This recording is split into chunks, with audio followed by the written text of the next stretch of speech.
The story begins as a boy named Alec sits alone fishing, but he's interrupted by a man named Eldis, who asks him if he likes magic. He starts training Alec, and as he teaches him how to use a spell, he tells Alec to think about the friends he'll make in the future, and imagine that they're in trouble. Alec follows his instructions and manages to cast the spell, but he thinks it was a difficult one, since it took him the whole day to learn it. But Eldis notes that it would take most people a whole month to master it, and Alec is excited to learn another spell, but he tells Alec they're done for the day. He decides to rest while fishing instead, but Alec is annoyed since he wants to keep practicing his spells. Eldis mentions that Alec has a talent for magic, so even if he doesn't do anything, he'll become a first-rate mage. He wonders why Eldis is teaching him, but before he can answer, he feels a fish pulling on his rod, and he has no idea how to catch it. So he asks Alec for help, and he finds Eldis weird, since he seems to know nothing but magic, and Alec helps him catch the fish. Alec continues to learn magic, but one day, Eldis tells him he's leaving the capital, and he advises Alec to never become a court magician. He wonders why Eldis taught him magic, so he reveals that it's because he owes Alec's late mother a favor, and he watches Eldis as he leaves. Several years later, Alec finds information about Eldis and realizes that he graduated top of his class. He became a court magician, but ended up getting fired, and Alec wonders if that's the reason why he looked sad. Alec decides to follow in Eldis's steps, and he vows to change the court, but after he becomes a court magician, he ends up getting fired as well. The Crown Prince Regulus reminds him that his job is to assist them with his magic, but he didn't help them during the last battle. Regulus mentions that he was fighting on the front lines, while the other members did their part, but all Alec did was cast support magic. He tries to explain the reasons behind his actions, but Regulus refuses to hear him out, and thinks Alec only uses support magic because it's all he can use. Their party member Lenny notes that Alec is always telling them to retreat, so she thinks he's just afraid of going deeper into the dungeon. She mentions that they let him join the party on the king's orders, but Regulus has reached his limit, and he's sick of clearing the dungeon with deadweight like Alec. Regulus knows that Alec excelled at the Magic Academy and became a court magician, but he was never able to achieve anything without getting help from others. Alec mentions that he wants to talk to him, but Regulus notices that he's carrying a dagger, which makes him angry since commoners aren't allowed to carry weapons, so he takes it from Alec. He thinks he'll need weapons on the floors ahead, which annoys Regulus, and he notes that in his party, everyone should just do what they're told. He removes the robe Alec is wearing, telling him he isn't worthy to be a court magician, and they leave him behind. After that, Alec thinks about how he researched everything to make sure he knew what Regulus needed, because he knows that if they go to the 30th floor, Regulus might end up dying. He tried to help them in every way he could, since he wanted them to trust him, but he realized that it was all for nothing. He thinks there might still be time to help Regulus, because the king hired him to help the party, so he goes to the castle with a plan.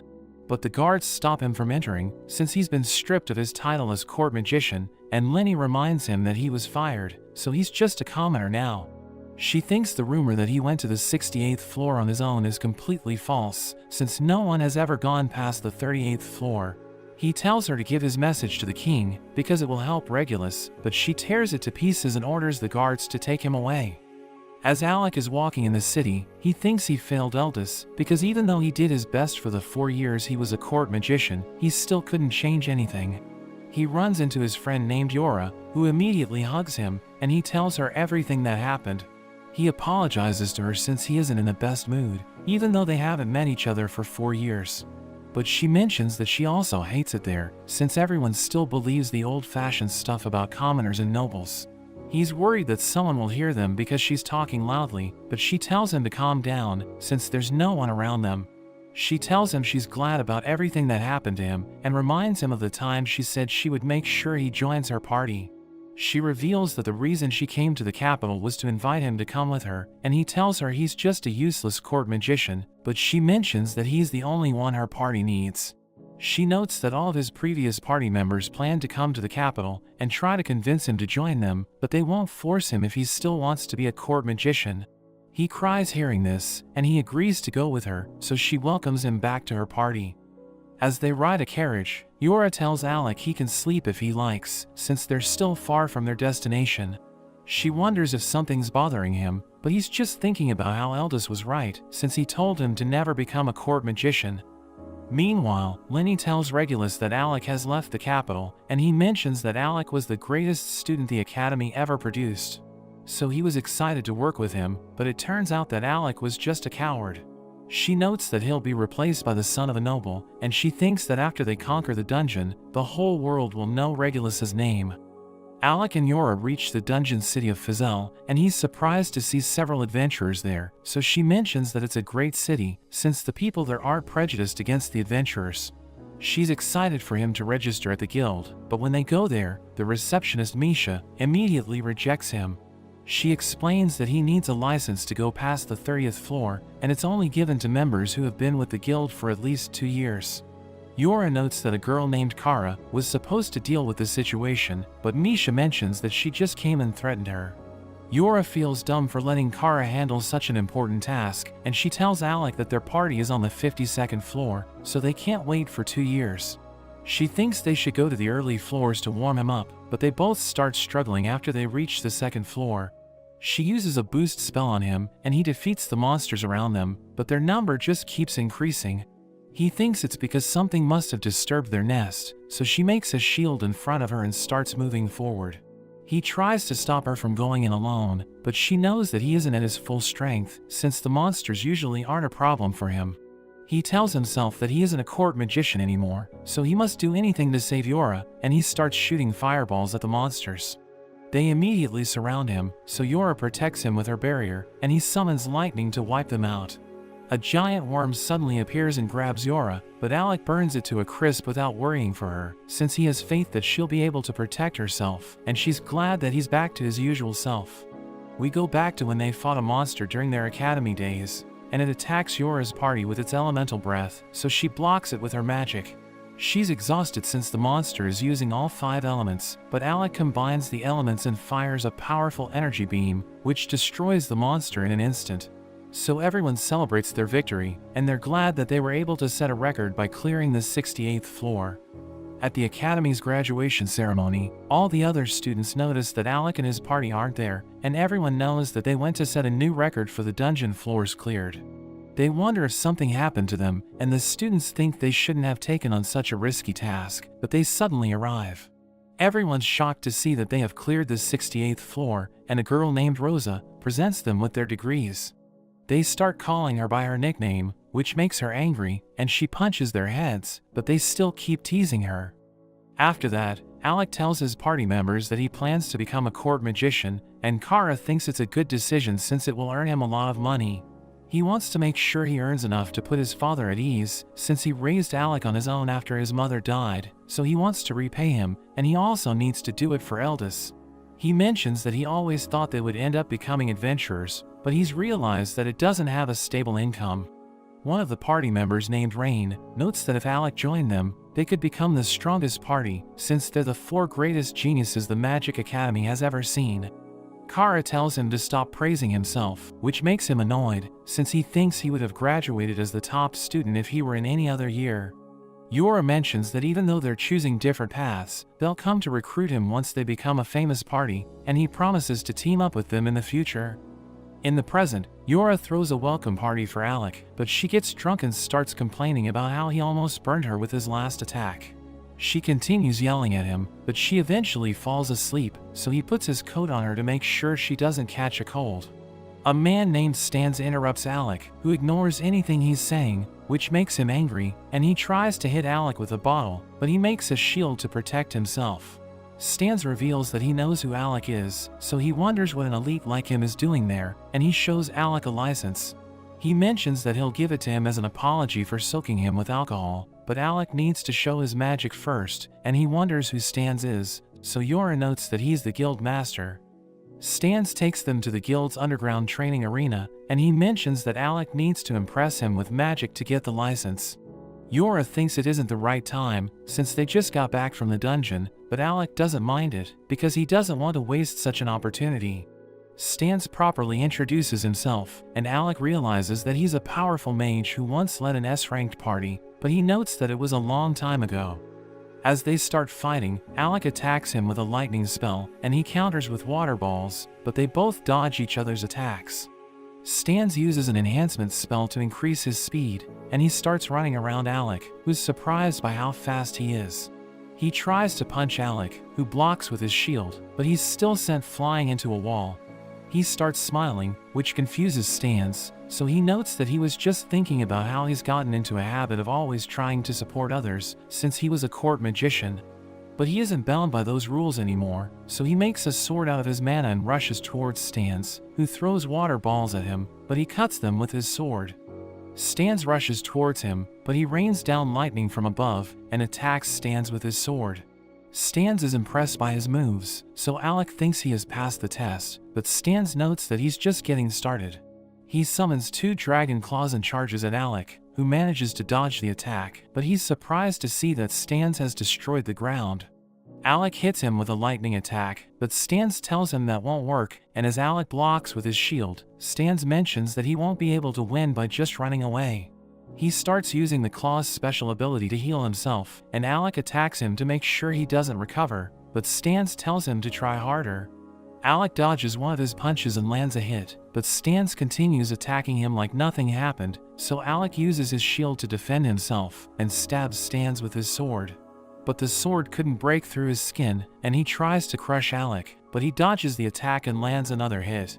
But Alec falls to the ground as he runs out of mana, and Stans notes that the fight is over, but Rain arrives and calls Stans pathetic, since he was forced to use his most powerful skills. But he tells Rain to be silent, and notes that he was going to pass Alec anyway. After that, Rain notes that he heard something happen to Alec in the court, and he mentions that he's always been angry at how the people in the capital think a person's lineage and title is all that matters. He's amazed that Alec put up with it for 4 years, but he's annoyed at how Yora is looking at him, and she notes that she agrees with him, but he tells her to be quiet.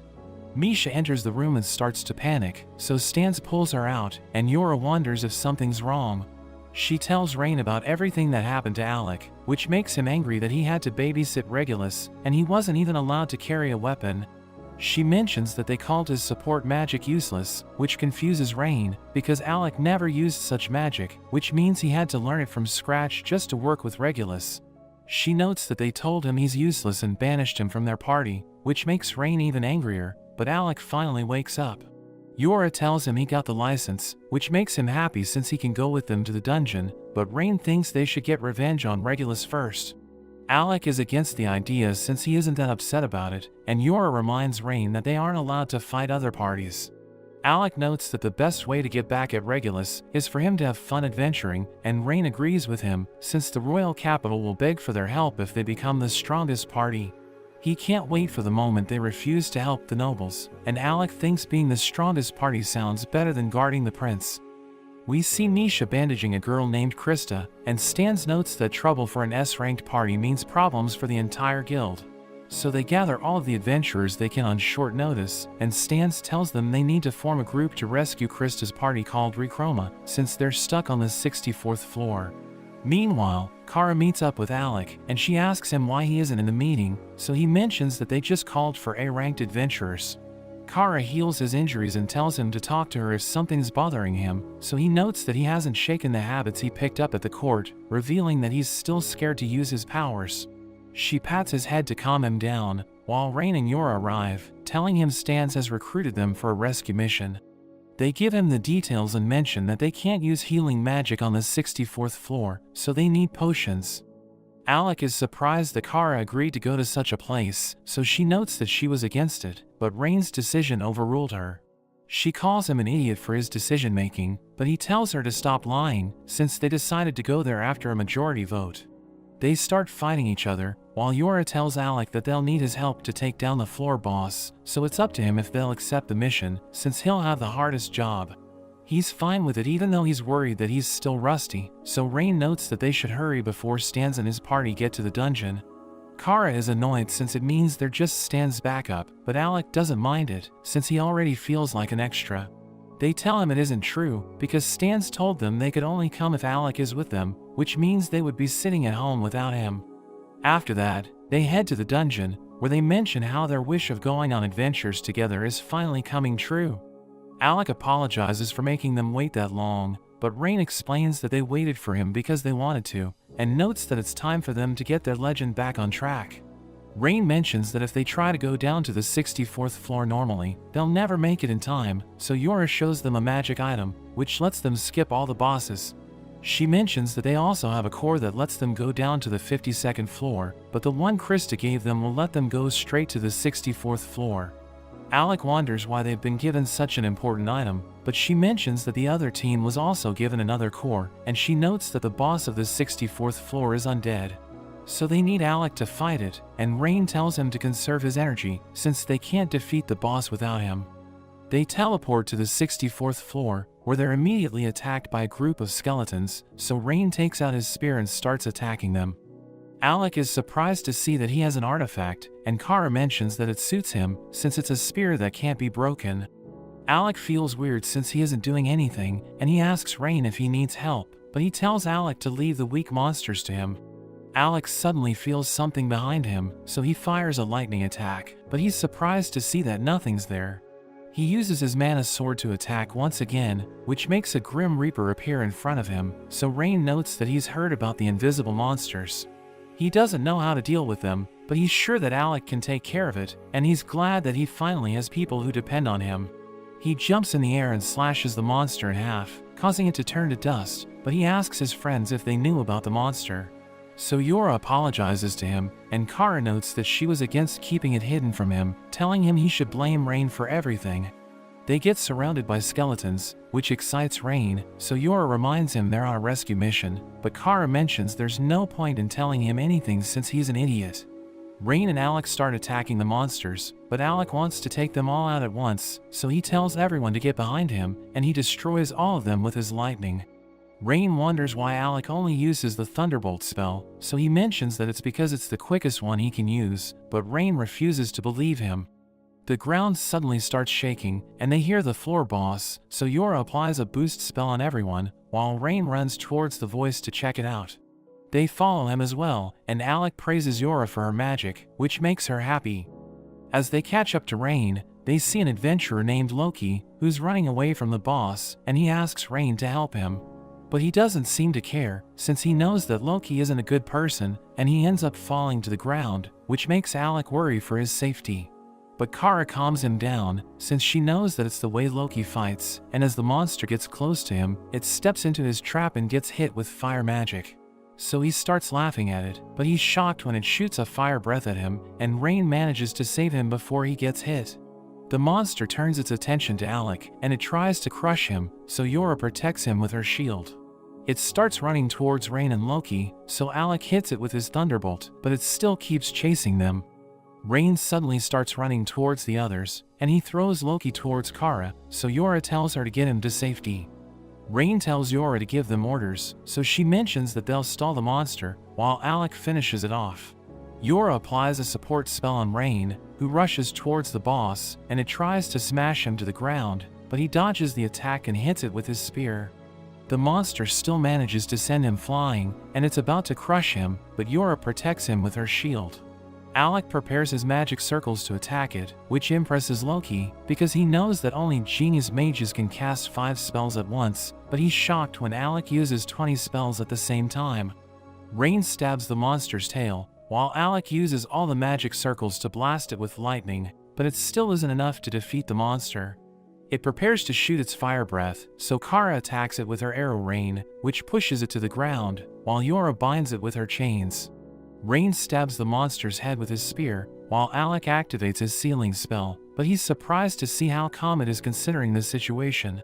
It still prepares to shoot its fire breath, but Alec thinks it made the wrong decision, since he has a special skill that only he and Eldis can use. He reflects the flames back at the monster, causing it to explode, but it still refuses to stay down. It once again prepares to attack him, but he burns it with an inferno, while Rain slashes its head in half. They celebrate their victory, but Loki interrupts them, and mentions that he knows who Alec is.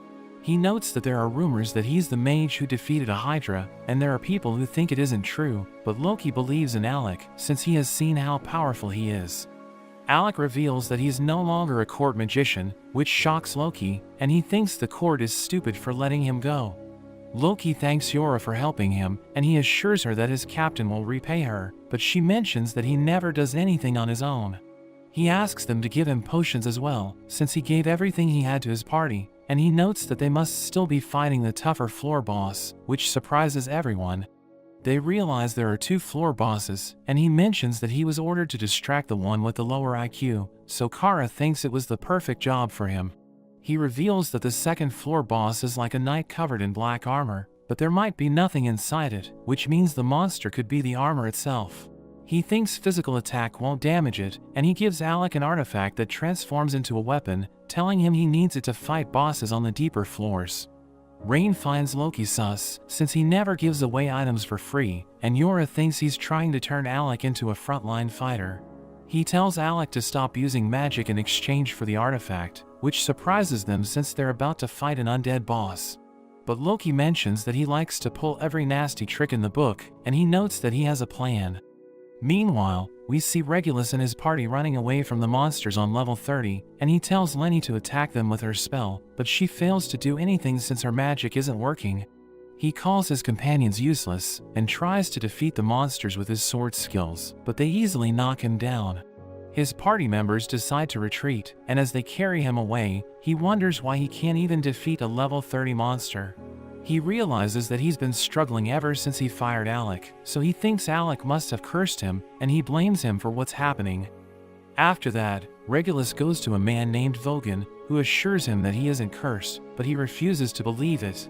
He knows that if Vogan is telling the truth, it would mean everything that happened was his fault, but he thinks it's impossible, and he's convinced that he's cursed. He can't believe he couldn't get past level 30, so Vogan mentions that it's because he can't use support magic there, but Regulus notes that he doesn't need such things, since only cowards use it. He thinks that if Alec didn't curse him, he must have done something else, but Vogan is surprised that Alec didn't tell Regulus that he can't use magic on level 30. He wonders why he's asking about Alec, so he notes that it's because Alec is one of the legendary students who cleared level 68, but he tells Vogan that it's just a rumor that the commoners started. A man tells Regulus that the king has summoned him, and as they go to see him, he asks Regulus if he's heard about Eldis, but he has no idea who Eldis is. So the king notes that he's a court magician he banished from the kingdom since he was a complete idiot. We learn that he told the king that if he didn't change the state of the court, their kingdom would fall into a predicament that can't be undone. So Regulus thinks he deserves to be banished for looking down on royals, and the king mentions that after Eldis lost his status as a noble, he went to the Magic Academy as a commoner. He impressed everyone with his skills, and he used his privilege as the top graduate to come back as the court magician. He went missing after a year, but during the time he spent in the castle, he would say strange things that made a lot of people dislike him. He even tried to convince the king to change his opinion about commoners, since they are worthless, revealing that one of them saved his life. The king asks Regulus if he knows why he sent him to the dungeon, and he thinks it was to make sure he gained experience. But the king tells him he's wrong, revealing that he wanted to know if Eldis was right, and thinking it's time to change the kingdom. Regulus doesn't understand what he's trying to say, so he thinks about changing the civilian employment system to make sure every talented person is evaluated equally, no matter what their origin is. Regulus doesn't think it's wise, since the king taught him that it's a disgrace to get help from a commoner, and he mentions that his injuries are proof that the king is wrong. He notes that everything that happened to him was because of Alec, but the king shows him the notes that Alec tried to deliver, and Regulus is shocked to see that it's a guide on how to beat level 30. He mentions that he isn't feeling well, so he decides to leave, and the king tells Vogan to take care of him. Regulus leaves the room, and he starts crying as he realizes that Alec wasn't useless, and he thinks he was so incompetent that Alec never told him the truth. Meanwhile, Alec notes that artifacts have enchantments, but it's impossible to defeat an undead monster without using magic, since they're immune to physical attacks. Rain tells Loki to stop bossing them around, but he calms them down, and mentions that he doesn't want Alec to stop using magic during the whole fight. So Yora realizes that he's trying to make the monster think Alec is a fighter, and Kara mentions that it isn't a bad idea, but she thinks there's no point in playing mind games with a monster. So Loki reveals that it possesses intelligence, which surprises them, and they find it hard to believe until they can see it with their own eyes. He notes that he isn't trying to order them around, and he just tells Alec to fight without using magic until he gives the signal, so Alec agrees with his plan. He also asks Kara to help him with teleportation magic, so she reminds him that it's a national secret magic, but he thinks it doesn't matter if no one finds out. As they start working on a magic circle, Alec wonders what kind of person Loki is, so Yora mentions that they can't trust him, but they can still rely on him. She reveals that a few years ago, he was the commander of a search party in a dangerous dungeon, and everyone returns safely thanks to him. He decides to believe in Loki, and he challenges Rain to a sparring match, but he thinks Alec has lost his touch, so he promises to go easy on him. Loki is surprised to see how close they are, even though they're teaming up after 4 years, so Kara notes that it's because they've known each other for a long time. As they activate the magic circle, Loki mentions that they can only teleport to places that have been marked, and he tells them to be on guard. Rain feels nostalgic even though they have an extra with them, so Loki jokes that their team would have been perfect if Rain weren't there. They teleport in front of the boss, and they see 2 members of Loki's party fighting it, but none of their attacks work against it. Rain rushes towards it, but it blocks his spear, and Alec tries to ambush it from behind, so it jumps in the air to dodge his attack. They continue clashing with each other, and as the monster jumps again to avoid Rain's attack, he stabs its robe to hold it in place, while Alec slices off its head.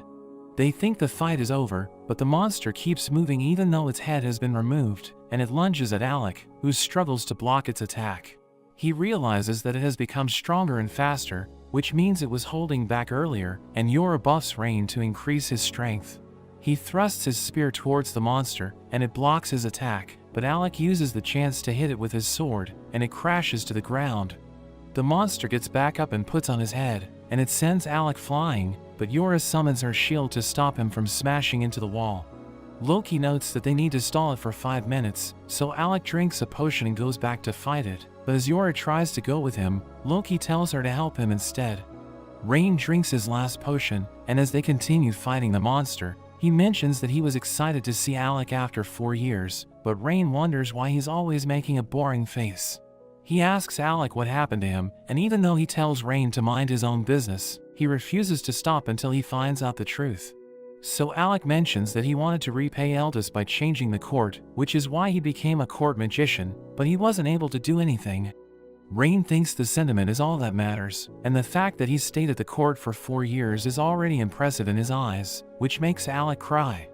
Loki suddenly activates a huge magic circle, so the monster rushes towards him and slashes his body, but it turns out it was just an illusion to lure the monster into an ice trap.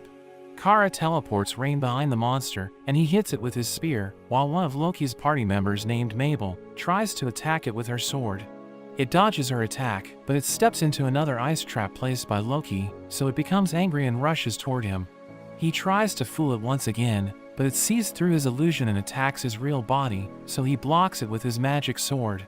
Another one of his party members named Ruel sees that Yora is supporting Loki with a 7-layer spell, but he still thinks Loki won't be able to hold the monster back. But he's surprised when she uses her binding spell to restrain the monster, and it still manages to hit Loki, but as he's falling to the ground, he tells Alec to show everyone his true power. While Yora continues to hold the monster, and Alec surrounds it with magic circles, Loki is impressed, since he's using more than he used to defeat the last boss. He blasts the monster with his thunderbolt, but it starts to break free, and Rain can't believe it's still alive. Alec tries to create more magic circles, but he reaches his limit, and Loki isn't surprised that he's running out of mana, since he already cast so many spells. He recalls how Regulus fired him, but his friends welcomed him to their party since they believed in him, so he doesn't want to let them down. He goes beyond his limit, and combines his magic circles to summon a lightning beast, and everyone thinks it's insane. The monster breaks the chains and rushes forward, but the beast overpowers it, and crushes it with its fangs. Alec falls to the ground, but he's happy that he was able to protect his friends, and they tell him they're glad to have him back. Rain reminds him about their game, where the person who goes down first loses and gets a penalty, and Alec realizes that Rain let him fall so that he could win the game. But he knows that the game wasn't fair for Alec, so he decides to go easy on him, telling him to talk to them whenever he has a problem as his penalty. Loki's party joins them, and Ruel thanks him for saving them, while Mabel invites him to explore another dungeon with her, but Yora tells her he already has a party. Loki notes that he's the most talented mage he's ever met, and he knows that they couldn't have defeated the boss without Alec and his friends, so Rain and Kara think he owes them. Loki agrees to repay them and asks Alec if he wants a recommendation, but he has no idea what that is, so Reuel explains that he needs it to get promoted to S rank. He promises to take care of it, and Rain decides to believe in him since he's nothing like Loki, who realizes that nobody trusts him. Reuel thanks Alec once again before bidding him farewell, and his party celebrates since they were able to complete their mission. Alec returns to Misha, who can't believe his party defeated the Floor 64 boss, and she notes that Stans didn't even make it there in time. She gives him his reward, and he prepares to leave, but Stans stops him, telling him he has a visitor. He sees Vogan waiting for him, and he asks Alec why he didn't teach Regulus how weak he is, so Alec explains that he was in no position to lecture him. Vogan reveals that he replaced Alec, but he hates his job, since he's always babysitting Regulus. He notes that Regulus got injured after he went to floor 30, but he has already recovered, and he's now looking for Alec. Vogan notes that he's waiting in the underground arena, and Alec wants to meet him, so Vogan takes him there. He notes that Regulus appears to be full of himself, and Alec thinks it's normal for nobles to have a sense of pride, but Vogan notes that he's also a noble, and he's nothing like Regulus. They see him at the arena, and he reveals that he was waiting for Alec, telling him the king wants to change the kingdom, so the nobles will start working with commoners. But Regulus isn't happy about it, since he thinks they aren't equals, and he knows that Alec will never understand how he feels, since he's just a commoner. He admits that he doesn't understand Regulus, but he tells him his mindset is wrong, since he never listens to commoners, even if they know better. Regulus refuses to change, and he prepares to fight Alec, saying he'll prove that the nobles don't need to work with commoners. He charges at Alec, who realizes that he's using twin blades, and he recalls that he told Regulus to use them, since a longsword is too heavy for him. Alec dodges his attacks, and he falls as he loses his balance, while Alec asks Vogan if he convinced Regulus to fight him. So he explains that he told Regulus to prove that he's better than Alec, since he didn't want to accept that Alec is stronger than him. He gets back up, and continues to attack Alec, as Vogan reveals that he taught Regulus how to fight with his twin blades, since he was determined to defeat Alec.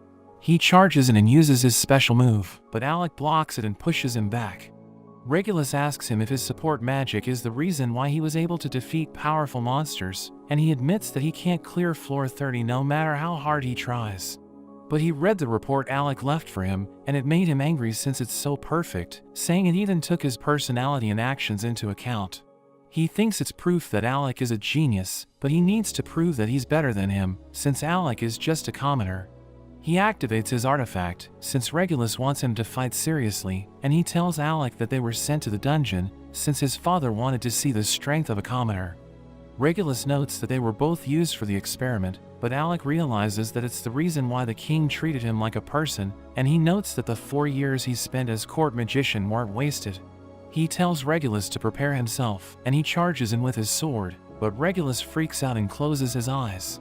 His weapons fall to the ground, but he realizes that Alec spared his life, so he wonders why Alec didn't strike him down, because he knows that he never treated him well.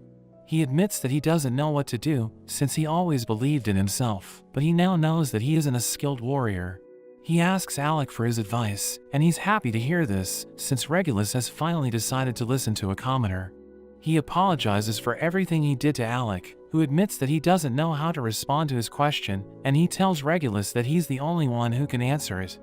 Alec offers to help him up, but he refuses to take his hand, and tells him he has already cooled off. Regulus tells Vogan to give him the court magician's robe, and he returns it to Alec, while Vogan shows him a letter from the king, which mentions that the position is open for him. But he refuses to return as the court magician, since his new party has a rule against leaving, and he mentions that he doesn't want to leave them. He tells Vogan to thank the king for him, since he enjoyed the 4 years he spent as court magician, but Regulus returns his robe anyway, and tells Vogan it's time to head back to the capital. He thinks Alec is an idiot for rejecting the king's kindness, and Alec mentions that he's just a useless commoner, so Regulus calls him a fool. Alec notes that they finally agree on something, but Regulus smiles as he leaves, and they're both happy with the way things turned out. But that's where this video ends. Let me know in the comments if you'd like to see more of this series. Thanks for watching, and I'll see you next time.